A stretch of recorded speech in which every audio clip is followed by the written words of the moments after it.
Hello everyone. अगर आप मेरे इस वीडियो को देखने के लिए रुके हैं तो इसका ये मतलब है कि आपको कल के प्रोग्राम के लिए एंकरिंग की तैयारी करनी है। अब उसमें आप एक गर्ल भी हो सकते हो, बॉय भी हो सकते हो। ज़्यादा प्रोबेबिलिटी है गर्ल होने का। बाय द वे, कल क्या है? कल है इंटरनेशनल वुमेंस डे। तो आप सबों को उसके लिए एडवांस में शुभकामनाएं। और जैसा कि हमारा टॉपिक है कि वुमेंस डे के लिए एंकरिंग कैसे करें, तो बात सिर्फ विमेंस डे का नहीं है, मैं इन जनरल आपको बता दूंगी। दोस्तों, वैसे तो मैं प्रोफेशनल एंकर नहीं हूँ, बट क्लास सिक्स्थ में मैंने सॉरी सेवेंथ में मैंने पहली बार एंकरिंग किया था, जब क्रिसमस पार्टी में स्कूल में हमारी क्लास ने क्रिसमस वाला जो सैंटा एंड ऑल जो सॉन्ग्स होते हैं वो ऑर्गेनाइज किया था। उसके बाद कॉलेज के सेकेंड ईयर मतलब 2014 से लेकर 2025 तक मैंने एंकरिंग किया है। उसमें अच्छे अच्छे इवेंट्स थे, जैसे कि कॉलेज में आपका फ्रेशर्स पार्टी हो गया, देन फेयरवेल पार्टी। हमारा आर्मी कॉलेज का में यूथ फेस्ट होता है। तो 2016 में हमारे कॉलेज ने ऑर्गेनाइज़ किया था, और उसमें 5 आर्मी कॉलेजेस एक साथ उस कैंपस में उन्होंने लाइक अलग अलग था। लिटरेचर था, देन डे था, देन कल्चरल डे था, और एक दिन आपका वेलकमिंग वाला जो था। तो वो 3 दिन हमारा एंकरिंग रहा था अलॉन्ग विद माई को होस्ट तरन।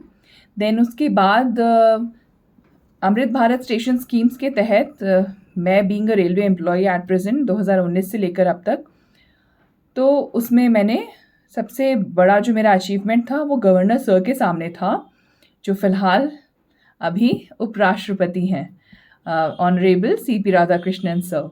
Then honourable MP Arjun Munda sir के सामने भी मैंने अमृत भारत स्टेशन स्कीम टाटा में एंकरिंग किया था। देन उसके बाद हमारा जो रेलवे का मेडिकल के हेड होते हैं डिविजनल लेवल पे PCMD, उनके सामने 2 बार। देन मेडिकल के हेड ऑल इंडिया के जो DG, उनके सामने 1 बार, नंदा सर। और कितने फेयरवेल्स एंड फ्रेशर्स जो ऐसे होते हैं जॉब में, उसका तो कोई गिनती ही नहीं है। लास्ट वॉज रांची के जो DRM सर हैं, उनके वहाँ जो प्राइज डिस्ट्रीब्यूशन सेरेमनी होता है, एक फॉर्मल था दिन में एंड एक शाम में वो कैजुअल वाला जो पार्टी टाइप का होता है। ये सब था। काफ़ी अच्छा टाइम था, याद करके खुशी लगती है। Abhi, don't judge me by these chubby cheeks and unprepared eyebrows and prepared bun, because at present I'm in maternity leave right now. तो अभी मेरा प्रायोरिटी कुछ अलग ही चल रहा है, and it is the best phase of my life. I am enjoying it to the fullest. But क्योंकि कल विमेंस डे है, तो there were so many times जब मैं एंकरिंग के लिए प्रिपेयर करती थी, तो आई हैज़ टू स्क्रॉल कि बेस्ट टू बेस्ट कंटेंट क्या होगा, क्या ध्यान देना है, क्या नहीं। इनिशियली पैर सबके कांपते हैं, डर सबको लगता है, बट एक समय के बाद इंसान इतना यूज टू हो जाता है कि उसको लगता है अरे हलवा है। तो चलिए शुरू करते हैं बिना समय गवाए। सबसे पहले तो आपको कॉन्फिडेंट दिखना है। आपको भले अंदर से कितना भी डर लग रहा है, लेकिन आप में जो आपका विश्वास है ना, आत्मविश्वास, वो सामने वाले को दिखना चाहिए।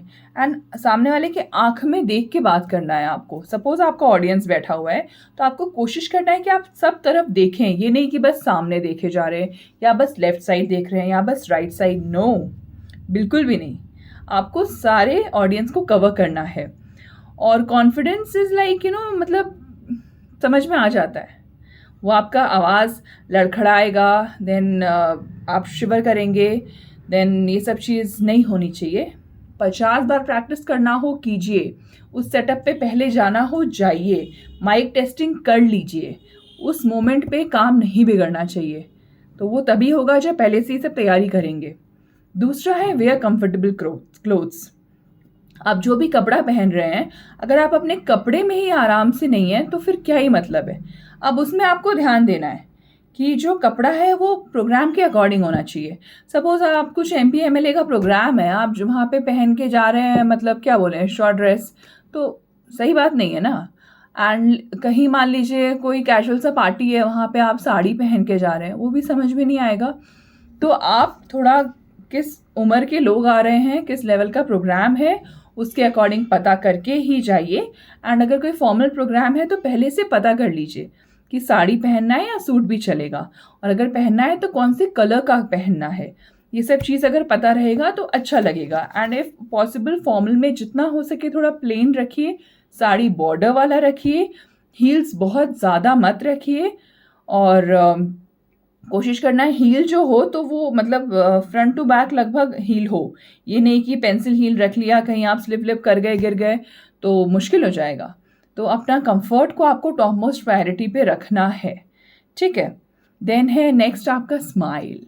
भाई स्माइल तो सबका स्माइल बहुत खूबसूरत होता है, इसमें कोई डाउट नहीं है। तो आप डर भी रहे हैं, आपको मालूम है आप डर रहे हैं, आपके दिमाग में किसी ने चिप थोड़ा ना फिट किया है कि उसको मालूम है कि आप डर रहे हैं। तो आप स्माइल करते रहिए। कई बार लोग ऐसे स्माइल करके बोलते sorry, by mistake I called him, I apologise, I would like to call, ऐसे करके निपटा दीजिए। स्माइल रखिएगा ना तो बहुत सी बातें बन जाती हैं, उसमें इतना परेशान होने का नहीं है। To err is human. At the end of the day उतने बड़े स्टेज में जाके बोलना ही बहुत से बहुत बड़ी बात होती है। आपको ये चीज़ तो सोचना ही नहीं अरे मेरी बेइज्जती हो गई, नहीं, आपने इनिशिएटिव लिया। अगर आप या तो आपने खुद से सोचा होगा या तो आपको दिया गया होगा, तो आप रेडी हुए तभी तो उसी चीज़ को सोच के गर्व महसूस कीजिए। बट जितना ज़्यादा अच्छा परफॉर्मेंस हो सके वो आपको करना है। नेक्स्ट है keep extra notes ready and plus pen too. Yes, आपको एक्स्ट्रा नोट्स रेडी रखने हैं, क्योंकि कई बार क्या होता है, स्पेशली जब म्यूज़िकल प्रोग्राम्स वगैरह होते हैं तो वो लोग जब गिटार वगैरह फिट करते हैं तो आप ना ऐसे स्टेज खाली खाली सा ठीक नहीं लगता है। इन बिटवीन आप कुछ जोक्स रख सकते हो, कुछ शायरी रख सकते हो, तो उससे क्या होगा कि ऑडियंस का ध्यान भटकेगा नहीं और वो लोग आपस में बात करना शुरू नहीं करेंगे। अब ऐसे भगवान भरोसे वाला एंकरिंग करना है तो बात अलग है, बट आपको बेस्टेस्ट ऑफ बेस्ट करना है तो ऑडियंस को अपने में बांध के रखना है। और ख़ास करके अगर पोयम कर रहे हैं तो मैं आपको बताती हूँ, लास्ट ईयर जो विमेंस डे था हमारे यहाँ पे रेलवे में, तो उसमें मैंने एक पोयम बोला था जो मेरे दिल के बहुत करीब है और हम सभी भारतीयों के लिए।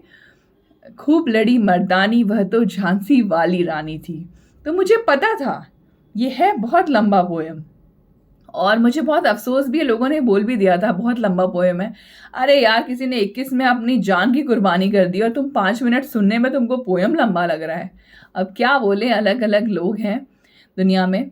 तो मैंने क्या किया था, ऑडियंस को मुझे मालूम था भारतीय जनता सो जाएगी, तो मैंने उनको बोला कि जब मैं बोलूँगी, जब मेरा एक स्टैंजा कंप्लीट होगा, तो जब मैं बोलूँगी खूब लड़ी मर्दानी वह तो झांसी वाली रानी थी, तो देवर मेंटली प्रिपेयर्ड कि जब खूब लड़ी मर्दानी मैं बोलूँगी तो वो झांसी वाली रानी थी उनको बोलना है।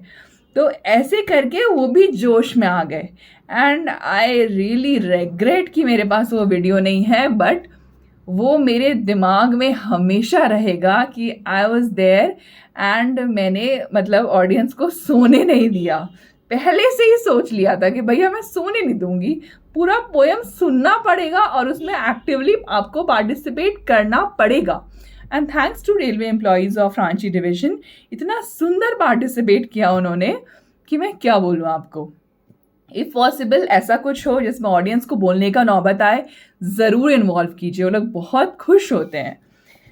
देन आपका हाँ पेन वेन आपको होना चाहिए, पेन पेंसिल जो भी है करके, ये नहीं कि आप वहाँ पे किसी से पेन मांग रहे हैं, कैसा लगेगा। आपका जो डाइस होता है ना उसके नीचे रख दीजिए अपना पेपर वगैरह, कुछ मतलब एक्सपेंसिव स्टफ़ नहीं, पेन हो गया, पेंसिल हो गया, एक्स्ट्रा पेपर्स हो गए, ये सब प्लीज़ रखिए, वो वहाँ पे मांगने का नौबत ठीक नहीं लगता है। देन आपको है कि हाँ फॉर्मल इवेंट है, कई बार मेरे साथ हुआ है, मुझे बोला गया है ये नेता आ रहे हैं, लेकिन कोई आ रहा है, कोई नहीं आ रहा है, अब कोई और आ जा रहा है उसकी जगह पे। तो अब भाई मैं क्या करूँ, मुझे कुछ मालूम नहीं, अब मैं किसको क्या बोलूँगी, और माइक में बोल बोल के बुलाना भी ठीक नहीं लगता है। तो उड़ीसा में जब मेरा प्रोग्राम था, राजगांगपुर आई गेस है ना, तो वहाँ पे ये मयूरभंज में है, राजगांगपुर और रायरंगपुर, उड़ीसा में राजगांगपुर है। हाँ, तो वहाँ पे जुअल ओराम जी का जो प्रोग्राम था, अगेन अमृत भारत, तो उसमें वहाँ के जो हमारे रेलवे एम्प्लॉय थे, एक जन स्पेशली मेरे साइड में थे, मैडम ये आ गए, मैडम ये नहीं आए, मैडम इनका नाम काट दीजिए। और मुझे ये चीज़ इतना अच्छा लगा कि उसके बाद से मैंने मेक श्योर ही कर लिया कि मैं कहीं भी प्रोग्राम कर रही हूँ तो मुझे एक असिस्टेंट टाइप कोई चाहिए कि भाई थोड़ा सा प्लीज़ आप लाइन अप कर दीजिए, बिकॉज मैं वहाँ से ख़राब लगता है ना। तो ये चीज़, और ख़ास करके अगर आपका कुछ फॉर्मल प्रोग्राम है, एक दिन पहले गूगल में देख लीजिए ये नेता कौन है, उनका चेहरा अगर आपको पहले से पता रहेगा तो the moment he enter, chief guest का तो बात अलग है, सब खड़े रहते हैं, सबको पता होता है, पर जो बाद के गेस्ट होते हैं उनके लिए सब कोई नहीं खड़ा होता है, तो आप एटलीस्ट बोल सकिएगा कि देवियों और सज्जनों, मैं आपको बताना चाहूँगी कि हमारे माननीय एमएलए जो भी हैं पधार चुके हैं। आप सबों से मेरा आवेदन है कि उनके लिए ज़ोरदार तालियां बजाई जाएं। तो इससे उनको भी अच्छा लगेगा, बिकॉज एक बार मेरे साथ क्या हुआ था, अमृत भारत टाटा में जब प्रोग्राम था, मुझे मालूम नहीं था, एक नेता आके बैठ गए, बाकी सब आए नहीं थे, तो उन्होंने स्पेशली अपने किसी स्टाफ को बोला और फिर वो मुझे आके बोला कि मैडम ये आ चुके हैं, वो थोड़ा सा आप प्लीज़ अनाउंस कर दीजिए। तो फिर मैंने अनाउंस किया, तो अगली बार से मुझे ये सीख मिली कि ये मुझे पहले से रेडी रखना है, नेता को ये या फिर जो भी गेस्ट है उनको ये बुलवाने का नौबत ना आए। एंड इफ़ पॉसिबल जितने भी डिग्नेटरीज हैं, आपको अगर नाम मालूम है या कॉलेज का भी फंक्शन है, टीचर्स भी अगर बाद में आ रहे हैं किसी कारण से, उनका भी नाम लीजिए, उनको अच्छा लगेगा कि भाई हम अभी अभी एंटर किए हैं, किसी कारण से हमको लेट हो गया बट स्टिल मेरा नाम लिया गया, बिकॉज वो गेस्ट है ना। तो उसके बाद क्या है कि आपको मतलब अगर इवेंट है जैसे कल विमेंस डे का है, तो आपको शायरी से शुरू करना है, शायरी से ख़त्म करना है। वो ज़रूरी नहीं है कि राइम हो, बट अगर राइम हो तो अच्छा लगेगा। फिर आपको अपनी ऑडियंस देखना है। अब ऑडियंस में क्या है कि अगर वो बहुत ज़्यादा इंग्लिश बोलने वाले लोग होंगे तो उनको शायरी बहुत अच्छा नहीं लगेगा, कभी कहीं कहीं आप यूज़ कर लीजिए, बट पूरा हिंदी बोलिएगा तो वो भी ठीक नहीं लगेगा। तो मिक्स करके रखिए।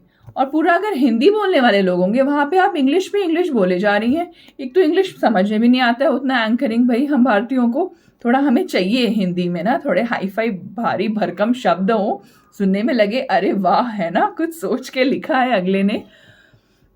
तो ये देखना आपको। मैंने एक बार प्रोग्राम किया था एक डांस एकेडमी का एनुअल फंक्शन में, तो वहाँ पे मैं थोड़ा आर्मी कॉलेज से आई थी, इंग्लिश का ज़्यादा क्रेज़ था, वहाँ पे पूरा इंग्लिश ही बोलना होता था मोस्टली। तो अब मैंने भी वैसे ही बोल दिया, बट मैंने बाद में रियलाइज़ किया कि थोड़ा इंग्लिश ज़्यादा हो गया।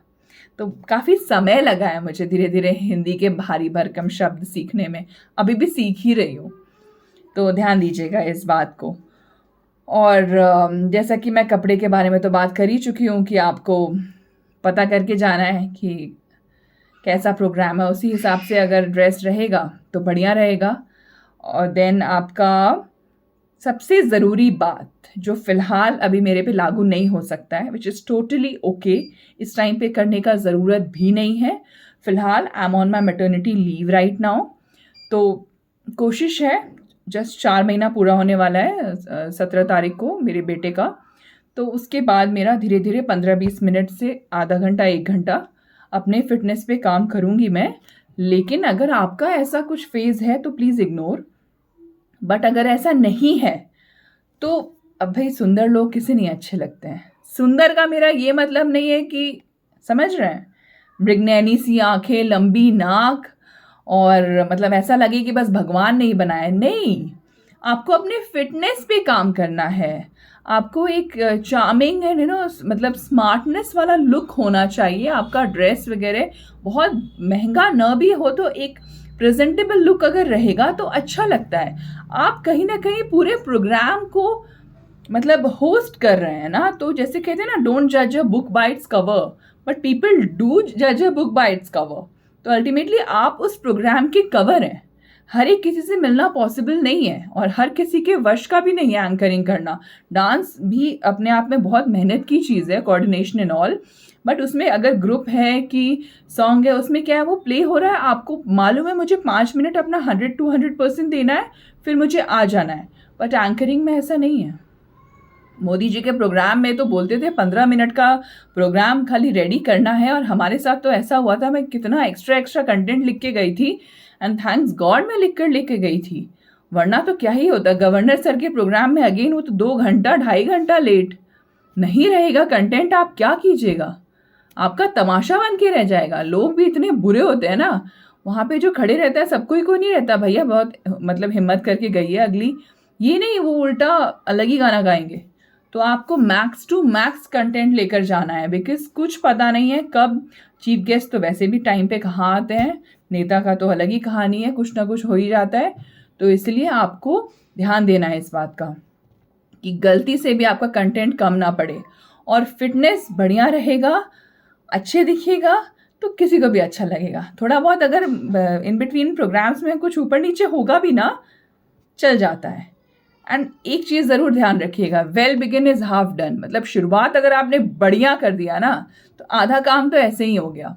बीच में थोड़ा ऊपर नीचे चल जाता है, और अगेन आखिरी में लास्ट में भी आपको ध्यान देना है कि बेस्ट टू बेस्ट परफॉर्मेंस होना चाहिए आपका, और बहुत अच्छे से अपने जो भी आपके गेस्ट वगैरह हैं उनको थैंक यू बोलना है। और फॉर्मल वाले प्रोग्राम में तो आपका